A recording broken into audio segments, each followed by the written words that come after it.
Você conhece uma comédia que durou 10 anos chamada Friends, né? Todo mundo conhece. Você sabe por que ela não deve voltar mais, nem como filme?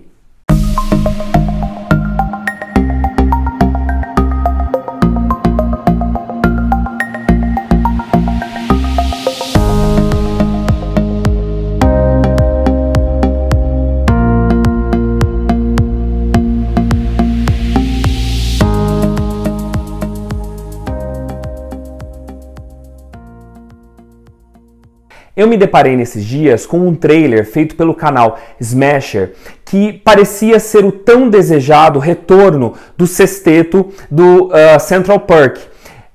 Por quê? Porque mostrava os atores com a idade que eles têm hoje. Vamos lembrar que Friends terminou no começo dos anos 2000, em 2004, e agora, 16 anos depois, eles pareciam estar reunidos, porque o trailer mostrava uma interação entre os atores. So weird lately. She's acting kinda nuts. Monica's making jam. She hasn't been the same since the accident. How is your son doing? Well, he passed. She's drinking every day. Booyah! Monica, would you stop? This is nuts. I'm a grown-ass woman. If I want to drink it, I'm going to drink it. I think she's having a breakdown. Are you crazy? Chandler said he's thinking about divorce. Can we get a round of shots? I need to talk to you about something.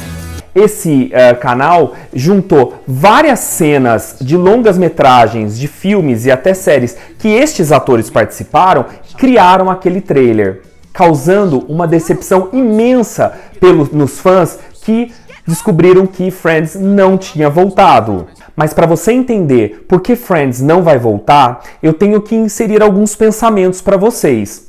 Primeiro, uma escola importante chamada Escola de Frankfurt. Ela é uma escola que surgiu nos anos 1920 na cidade de Frankfurt e depois se mudou para a Suíça e logo depois para Nova York com a ascensão do nazismo na Alemanha. Ela era um instituto de pesquisa social que reuniu nomes fundamentais dos estudos sociológicos e culturais e de comunicação, como Theodor Adorno, Walter Benjamin, Max Horkheimer e Jürgen Habermas. A Escola de Frankfurt criou diversos pensamentos, hipóteses e teorias, como por exemplo a teoria crítica. Mas aqui para nós, para entender de novo por que Friends não volta, o importante é o conceito de indústria cultural. Para eles, a cultura que se consome hoje, ela segue padrões comuns às outras indústrias. A indústria de sabonetes, de celulares, de vasos, de carros, etc. Portanto, existe uma lógica industrial dentro da produção cultural e, por consequência, para a própria cultura. Para os pensadores da Escola de Frankfurt, a arte, a cultura deveria ser o lugar de resistência contra a técnica, mas acabou se moldando a técnica porque ela é orientada pelo lucro. Os pensadores da Escola de Frankfurt eram bastante ácidos com relação à indústria cultural. Eles acreditavam que a criação do artista ela tende a ser eliminada, a criatividade do artista é eliminada em função de todo o padrão e de toda a técnica da indústria. Vamos pensar um pouquinho junto? Você já comprou um livro de 2 páginas? Você já comprou um disco de uma música só? Você já pagou o ingresso de uma peça que tinha 1 minuto de duração?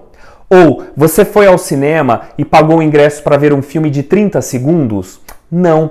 Por quê? Porque a indústria cultural exige certos padrões e se você não entra nesses padrões, você está fora. A indústria cultural, ela pede uma circulação rápida de mercadorias, o público não pode se cansar e se ele se cansar daquele produto, que tenha outro muito perto das mãos, dos olhos e do coração para consumir. Agora a gente está começando a chegar próximo da nossa resposta. Para os estudiosos de Frankfurt, quando existe um produto cultural de grande sucesso, a indústria tende a extrair tudo que pode daquele produto. É por isso que quando um livro se torna um grande sucesso de venda, ele acaba se tornando, seus direitos são vendidos para se transformar num filme. ou melhor, numa trilogia ou numa coleção de 10, numa franquia de 10, de 15 filmes. Enquanto esses filmes são liberados para consumo, também se transformam em games, se transformam em bonecas, se transformam em discos, em trilha sonora e também se transformam em produtos para a televisão. Ou seja, tudo que você puder tirar de um produto, de um sucesso cultural, tire, é o máximo de lucro que interessa daquele produto cultural. Portanto, parte da nossa resposta já está aqui. É claro que a Warner, a detentora dos direitos da série, quem produziu a série, é claro que ela tem todo o interesse do mundo que Friends se torne um longa-metragem. Ela sabe que ainda existe um grande potencial de lucro para se extrair desta história, desse sexteto de tudo que foi criado para a televisão americana. Então, afinal, por que Friends não volta? Porque Friends não vai voltar. Antes de dar resposta, mais um pensamento, agora de um dos pensadores, dos estudiosos que eu mais gosto, o Walter Benjamin, autor de um livro chamado A Obra de Arte na Era da Reprodutibilidade Técnica. O Walter Benjamin ele tem um conceito que se chama o conceito de aura, que é aplicada a uma obra de arte. Para ele, a obra de arte sempre foi reproduzível. Desde muito antes da criação da prensa móvel do Johannes Gutenberg. Os livros já eram feitos cópias, as obras de arte, as pinturas também. No entanto, antes da Revolução Industrial, essas obras ou elas eram de difícil acesso pelo público ou elas eram obrigatoriamente mantidas com uma certa distância para a veneração, como os quadros no museu. A indústria cultural, ela vai quebrar tudo isso. Afinal, essa aura que existia pela distância, pela veneração que se tinha a essa obra, né, pela sensação quase que ela era única, por essa dificuldade de se aproximar dessa obra, afinal você só conseguiria apreciar um quadro se você fosse ao museu onde ele está. Com a indústria cultural isso cai por terra. Afinal de contas, qual é o primeiro filme do Harry Potter? A primeira cópia, não existe o original. O que importa ali é a reprodução. Assim, na indústria cultural, um filme, ele não tem a importância se ele é original ou é uma cópia. Ele é feito para ser visto por uma grande massa. O conceito de aura, portanto, mudou um pouco. Essa ideia, a aura ainda parece existir, mas ela é uma espécie de sensação que se tem quando você está em contato ou consumindo um produto cultural.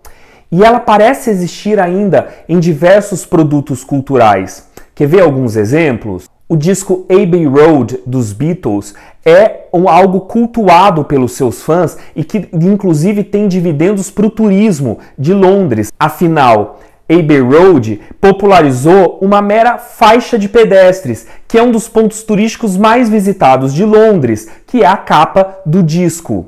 Portanto, existe uma aura, existe uma consagração ali. Então, afinal, por que Friends não volta? A resposta é simples, porque estes atores estão interessados também nesta aura, nesta consagração. Só que para atores isso é um pouco diferente.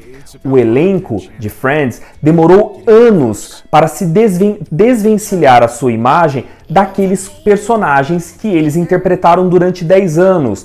Não foi fácil e muitos daqueles atores não conseguiram até hoje. São lembrados pela série porque ela é consumida e extraída o tempo inteiro nos canais pagos e nos canais abertos do mundo. O ator, ele gosta de ser venerado por personagens densos vividos no cinema e na televisão. E como esses atores vão conseguir isso se eles são o tempo inteiro associados com apenas um personagem? Portanto, Friends não precisa voltar por parte dos atores. Afinal de contas, como vocês sabem, o sexteto ganhava $1 milhão por episódio nas últimas temporadas de Friends. Então, por que voltar? Para o elenco, não existe razão. Não é por dinheiro. A única razão seria para agradar aos fãs. Então, se voltar, você já sabe. é por isso. Mas existe um risco, o filme ser uma decepção. E se o filme não for, afinal, a expectativa para um filme do Friends é claro que vai ser alta pelos fãs. Então a chance de se decepcionar também é grande. E qual é a consequência disso? Você tira um pouco dessa aura, dessa veneração que se tem pela série. E, de novo, torna a associar a imagem desses atores com estes personagens. A indústria cultural não se importa com aura, ela quer o lucro. Já atores se importam com aura, com veneração. Afinal de contas, o dinheiro ele já tem. Então a aura vem de onde? Do reconhecimento pelo público, mas também por festivais e premiações. Friends não vai voltar. E se eu estiver errado e voltar, agradeça aos 6 atores por terem pensado exclusivamente em você, telespectador, que é a única razão pelas quais eles voltariam. Aliás, só para terminar, uma linha de café foi lançada em 2019, remetendo ao Central Perk, em comemoração aos 25 anos do Friends. Não falei?